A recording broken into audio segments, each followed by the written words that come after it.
In this video walkthrough, we will talk about the Sawmill. Begin by collecting all cards with the saw icon on the back of them. You should have an escape deck, objective item deck, and the event deck. In addition, collect any tokens that have the saw icon on the back as well. To set up the event deck, randomly select one of the major events. These have 3 exclamation points on the back. Then shuffle all of the moderate events, the ones with 2 exclamation points, and place them on top of the major event. Lastly, shuffle and place the minor events on top of the stack. Taking a look at the board, the Sawmill has 5 buildings on it.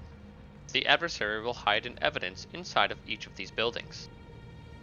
Each building has a computer space where investigators may turn in 1 or more pieces of evidence they have collected. Note that the computers are involved actions, which must be taken as a final action.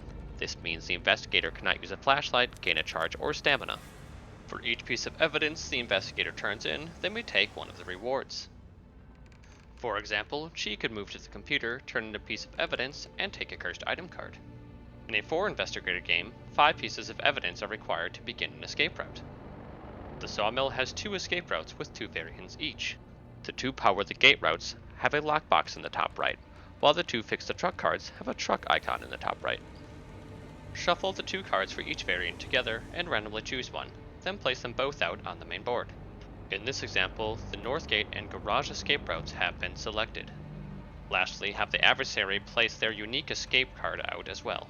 The investigators may now look through these escape routes and select one of them. They decide on the North Gate and follow the instructions on the card for setup. The card indicates that they place the Saw token on space S17. The investigators should then place a locked escape token on space 10. Next, they will roll a d6 to determine where the lockbox is spawned. Rolling a 2, they place the token on space S1. Then find the player aid that has the same icon in the top left as the card does in the top right. The first step requires an investigator to pick up the lockbox and the matching objective item card. Now that Marcy has collected the lockbox, she can take it to the saw to begin cutting it open.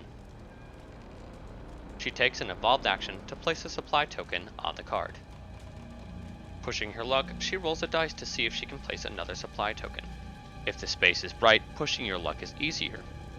She rolls a 5, so instead of gaining a wound, she does indeed get the supply token. Once all 4 supply tokens are on the card, the player who cut open the lockbox gains the fuse card. The fuse can now be taken to the locked escape token at the top of the map. This requires Marcy to take an involved action, which leaves her vulnerable as she opens the gate. The escape token is then flipped to the open side, and all other investigators may take an interact action on that space to escape. Next round, Marcy can take an interact action to escape as well. We will now look at how the repair the truck option works. The investigators begin by getting the truck token and placing it on space G6. They then roll a d6 to determine where the battery, repair kit, and spark plug tokens are placed. Since they rolled a 3, they will place the battery on space 50. Then they will place the repair kit on 134 and the spark plug on 159. Looking at the Fix the Truck player aid, we see that the investigators need a number of parts in order to start it up. With Mitchell and Ira nearby, they collect the spark plug and the repair kit. They also take each matching card. Marcy is near the top of the sawmill, and she decides to collect the battery. The investigators now must take these parts to the truck token so that they can repair it. Mitchell decides to trade his spark plug to Marcy. Ira follows suit and trades her repair kit to Marcy as well as she moves closer to the truck.